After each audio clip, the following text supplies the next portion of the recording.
Meet Tasic, the kind of guy who makes people cross the street without knowing why. He runs a pawn shop in Seoul's grittiest neighborhood, speaks maybe 10 words a day, and has the social skills of a brick wall. But here's the thing about quiet men with calloused hands and knife scars. They usually have the most interesting backstories. Every night, he irons his vest until it's perfect. Not because he's vain, but because routine keeps the demons at bay. The local gangsters who've seen his body covered in bullet wounds and blade marks whisper about him in prison. They know what those scars mean. They know to stay away. But there's one person who doesn't care about his terrifying reputation, Somi, a 7-year-old girl who lives in the apartment upstairs. She's got the persistence of a debt collector and the charm of someone who's learned to find sunshine in the darkest places. While everyone else gives Tasic a wide berth, she follows him around like a lost puppy, chattering about her day. Yet somehow, this kid has wormed her way into his carefully constructed isolation. That's when Somi's mother shows up. You know the type: shrill voice, predatory smile, and the kind of desperation that makes her hit on a man who clearly wants nothing to do with her. She's an addict, and even though Tasic tries to ignore it, he can see the needle tracks and the hollow eyes. Later, when Tasic finds Somi carefully changing the water in a vase of white chrysanthemums, something snaps. He yells at her not to touch other people's things and throws her out. The flowers are clearly meant for someone important, someone dead. And this little girl just innocently stumbled into his private pain. Somi goes back to her apartment, where she finds her mother shooting up while a stranger counts money on the kitchen table. The kid sits in the corner, covers her ears, and tries to block out the sounds from the bedroom. She's never known her father. Her mother's a bar dancer who drifted from man to man until drugs became the only constant. For Somi, Tasic's pawn shop represents the only stable thing in her chaotic world. One night, she shows up at his door with no explanation, no tears, just the quiet desperation of a child who has nowhere else to go. Tasic doesn't ask questions. He just opens the door and lets her sleep on his couch.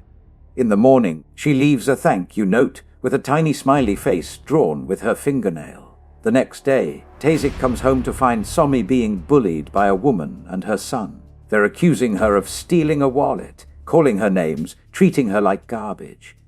But here's what's heartbreaking. Somi just stands there and takes it. She's used to this treatment. When she spots Tasic watching from across the street, she points at him and asks the bullies if that's her father. Everyone turns to look, expecting this mysterious man to step in and defend her. Instead, he sees police approaching and walks away without a word.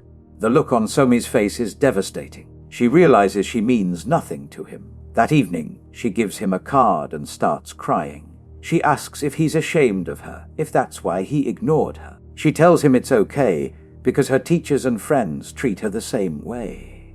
Even her mother said if she ever gets lost, she should lie and say she doesn't know her address, so they can't bring her home. Then she delivers the gut punch compared to the rich kids who call her a beggar. Tasic is even worse. But she doesn't hate him because if she hates him too, she won't have anyone left to love. She runs home, leaving Tasic standing in the darkness with those words echoing in his head. But when Somi opens her apartment door, she walks straight into hell. A man with a hairdryer is torturing her tide, up mother while another thug covers Somi's eyes. These aren't random criminals, they work for Jang-suk. Turns out Somi's mother stole a bag of drugs and pawned the camera case hiding them at Tasic's shop. While Somi screams for her mother, Tasic returns to his shop to find the lock broken. He knows someone's inside, but he goes in anyway. 2 thugs are waiting for him, demanding he hand over something. When he offers money, they laugh and attack. Big mistake. The scene ends faster than you'd expect. One thug is dead, the other is having a complete psychological breakdown. This catches Jang-suk's attention, so he sends his best assassin to investigate. When the hitman calls Jang-suk, he demands the camera bag. Tasic responds with the coldest line in the movie. Goods pawned for a day get charged half a month's interest. 80,000 plus 1,600. If you want it, the owner has to come redeem it. That's when he hears Somi screaming in the background. His entire demeanor changes. The careful mask slips, and for a moment, you see something absolutely terrifying underneath. He throws them the bag to keep Somi safe, but as they're leaving, the hitman pulls a gun. Tasic chases after them, but he's one step too late. Somi calls out his name as they drive away, just a few meters beyond his reach. The next morning, Jang-suk calls with instructions. Tasic has to drive to a subway station, use a key to open a locker, and retrieve a bag of drugs hidden inside a toy car. If he agrees to transport the shipment, his quiet life is over. But for Somi, he has no choice. The drop-off point is a meeting with Myung-gyu, the most powerful drug lord in the area. But as soon as Tasic hands over the drugs, everything goes sideways. The phone rings. It's Mansuk, Jang-suk's brother, and the real mastermind behind this scheme. The whole deal was a set-up to eliminate Myung-gyu, using the police as unwitting accomplices. Mansuk can't resist gloating over the phone, calling Myung-gyu an old dog. In a rage, Myung-gyu throws the drug bag at Tasic and orders his men to kill him. But to avoid unnecessary bloodshed, he tells them to just throw him out the window. As Tasic recovers from the fall, he spots Myung-gyu trying to escape. Knowing this man is his only lead to Somi, he crashes a car into Myung-gyu's vehicle.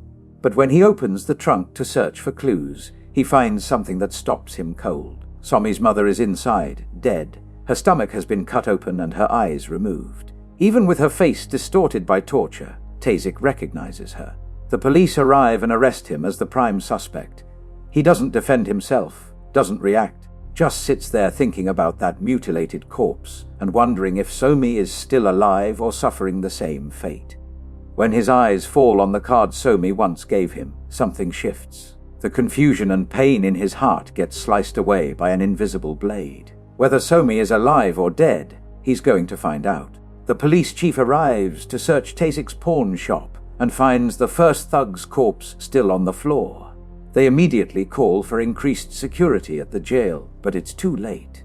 Within 3 minutes, surveillance cameras record Tasic single-handedly taking down more than 10 officers and walking out like he's leaving a coffee shop. A curious cop tries to access Tasic's background, but the system shows insufficient clearance. The code that appears is 011, military intelligence, above politics, not on any ordinary criminal database. For the first time, they're dealing with someone both mysterious and absolutely terrifying. Tasic tracks down a phone dealer and forces him to trace the device Jang-suk used to call him.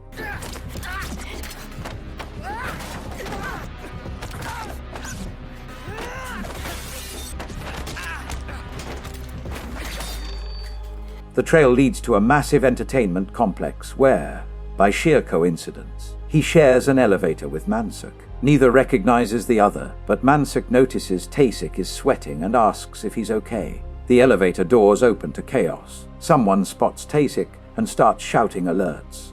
The blonde thug from earlier appears, pulls a knife, and immediately gets it shoved back into his own shoulder. Tasic only asks one question, "Where is Somi?"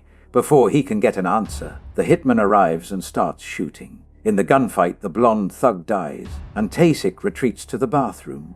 What follows is a brutal fight between two men who've both survived hell. The hitman has cold, professional assassination skills, but Tasic fights like a cornered animal with nothing left to lose.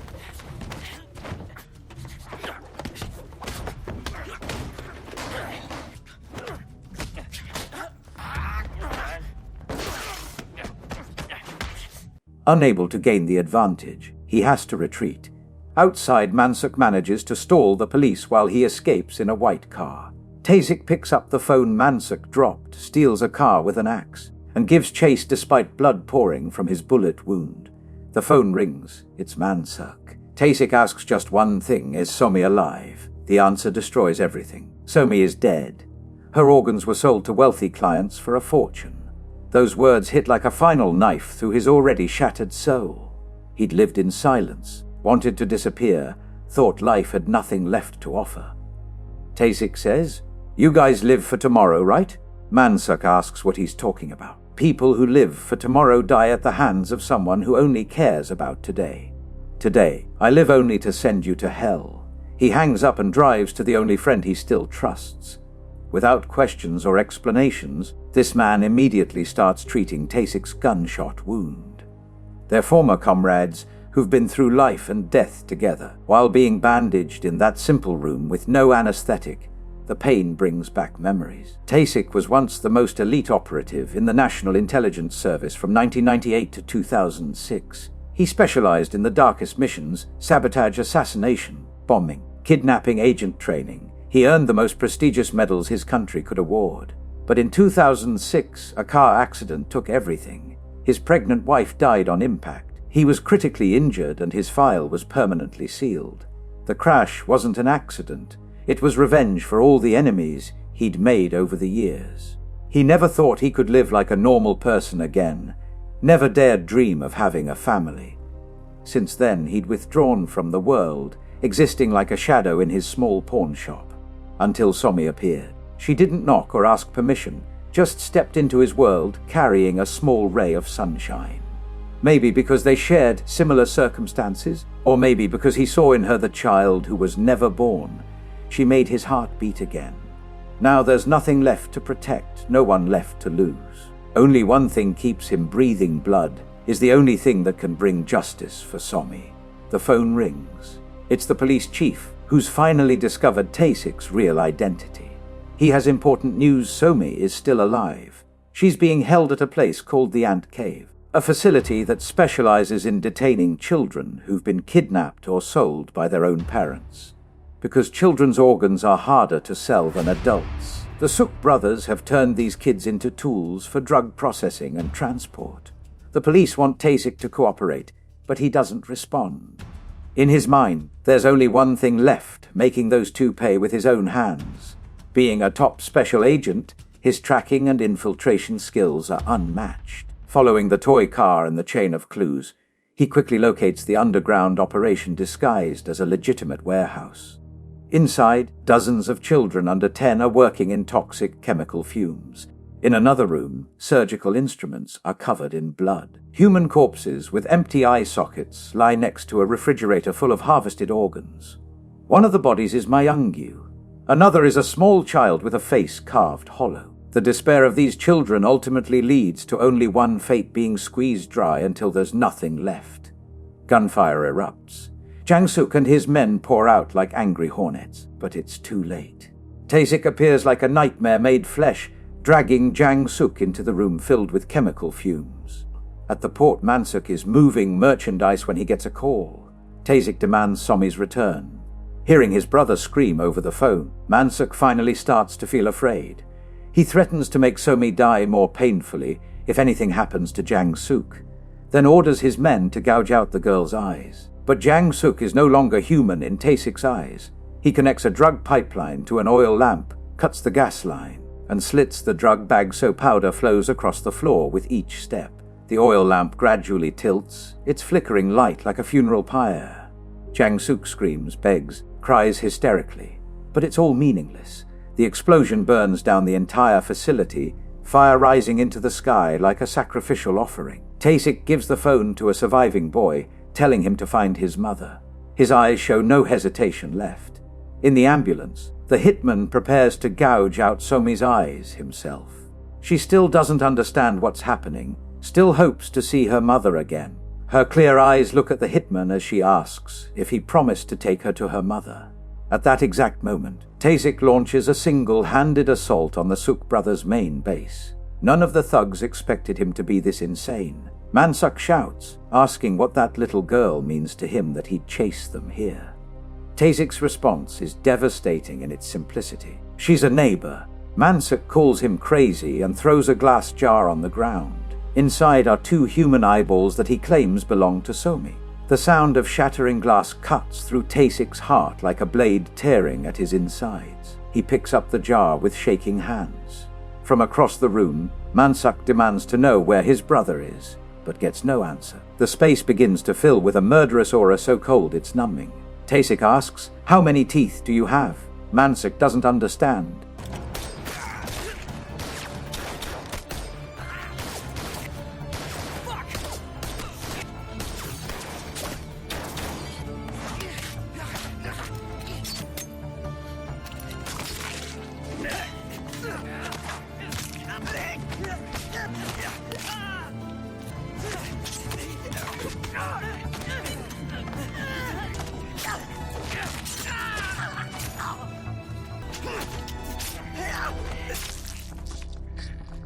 Tasic's body is covered in wounds, his breathing heavy like he's about to collapse. The hitman sheds his coat and reveals razor-sharp claws, preparing for the final life or death battle.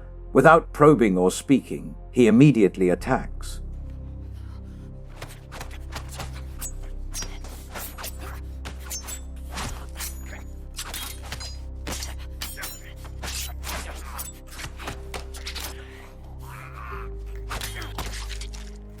Finally, his blade sinks deep into the hitman's heart, ending that sinful life in one decisive stroke.